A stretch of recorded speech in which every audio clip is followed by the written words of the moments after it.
One of the common fires we respond to is attic fires.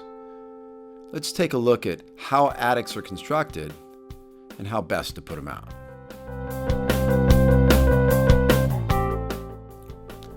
Fires in attics are common throughout the country. In 2011, the U.S. Fire Administration published a paper titled Attic Fires in Residential Buildings. The paper indicates that there is an uptick in attic fires in June and July and December and January of each year.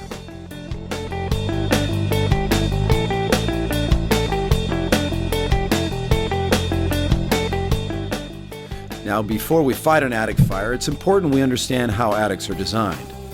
Attics are designed to allow for the continuous flow of air, helping to reduce heat and moisture buildup in the attic space. Air is drawn in from the bottom and exits through the top.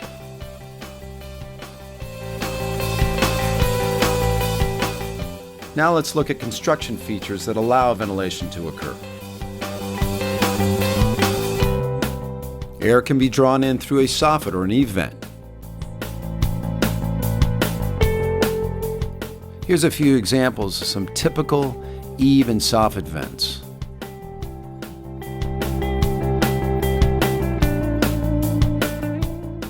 Now that the air is inside the attic, let's look at a few different types of exhaust vents. These vents are typically found near the ridgeline. They consist of the whirlybird type vent, a static vent, a dormer vent, a ridge vent, and a gable end vent.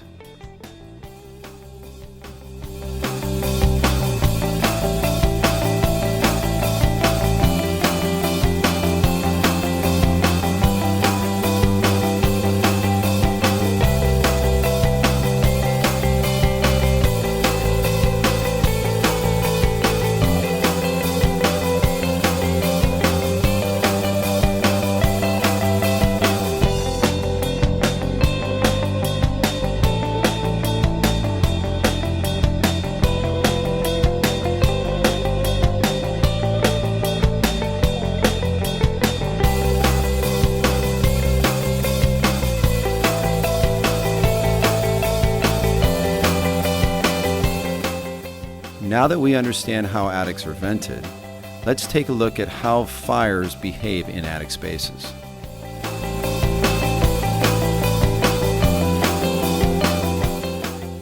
Once a fire gets started in an attic, it has plenty of heat, plenty of fuel, but typically has limited air.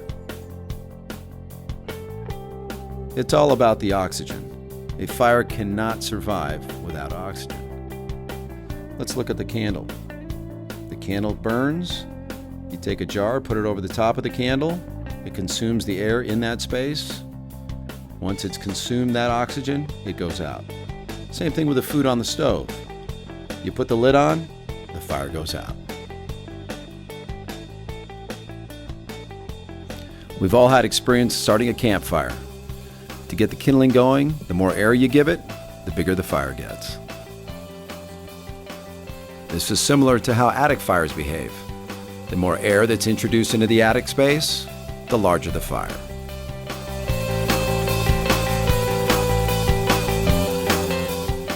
Here's a typical attic fire in a Southern California home. This is a hip-style roof, and you got the fire that's burning inside the attic space. You can see the smoke coming from the attic vents. If you look closely at the doors and the windows, you see that it's clear inside. This is an indication that the fire is indeed in the attic. In this case, it's ventilation limited, oxygen deprived, but it is continuing to burn. How do we fight it?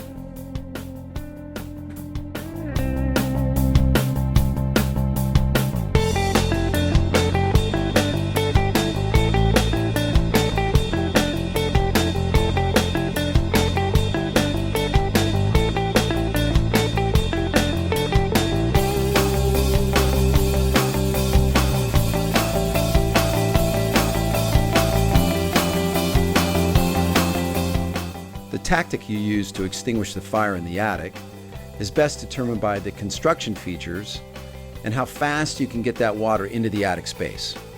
Let's look at a few different types of tactics.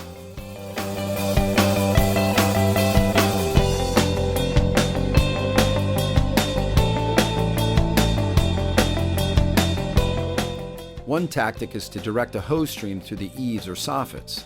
This may require pulling the soffit vents or removing the rafter blocks. UL tests have found this tactic to be effective in cooling the attic space as the water travels up the rafter bays and banks off the ridge, creating a sprinkler effect.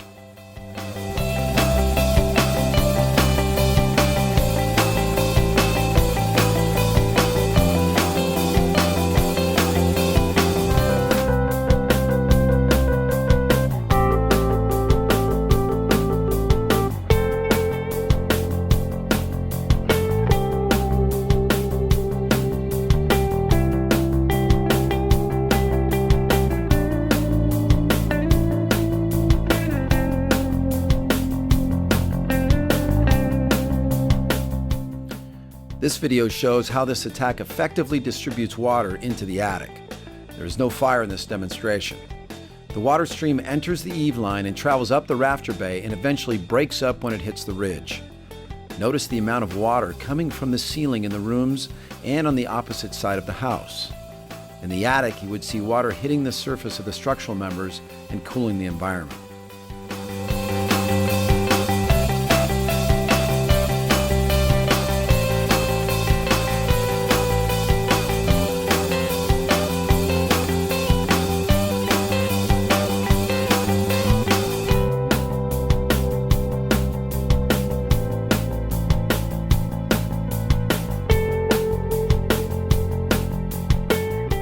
Gable roofs typically have gable end vents. They come in all shapes and sizes, and some are designed in such a way where directing a hose stream through them may be difficult. In some cases, firefighters may have to remove the vent to create an unobstructed access point where water can be directed into the attic. This tactic is effective if the vent is near the seat of the fire, but less so if the fire is further away.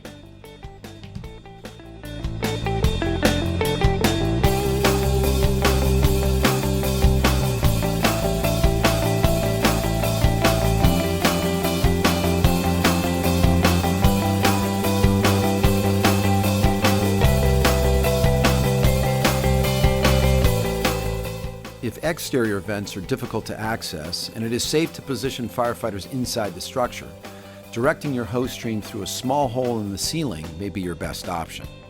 Prior to using this tactic, it is important to assess the structural stability of the ceiling and roof. Once you know it is safe to operate under the attic fire, you're ready to begin firefighting.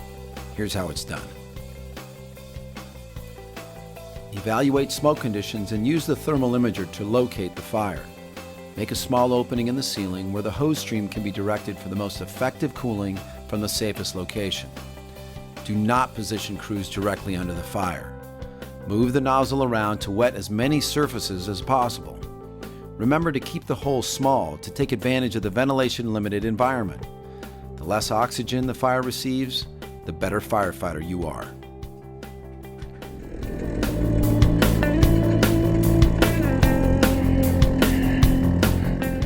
Attic firefighting is about keeping the fire ventilation limited and introducing water into the attic to cool the environment after the utilities have been disabled. Using the enclosed underventilated space to your advantage gives you time to preserve property by performing aggressive salvage operations.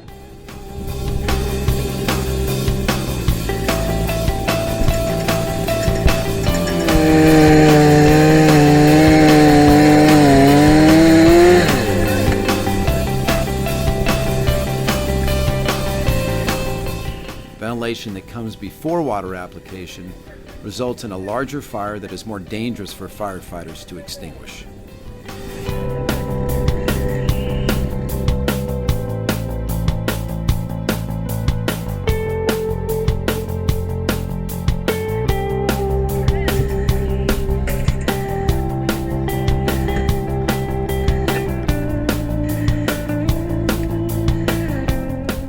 Attic fires put our customers' property at risk. Our job is to save their property and limit structural damage. This can only be achieved if we select the best tactics to get the job done. For the month of December, pre-plan attics when you're out in your district. Identify the types of vents and where you can direct a hose stream. What types of roof vents do you see? Is there ample venting? Will horizontal and/or vertical ventilation be necessary when the fire is extinguished? The more roofs you pre-plan, the better prepared you and your crew will be for that next attic fire.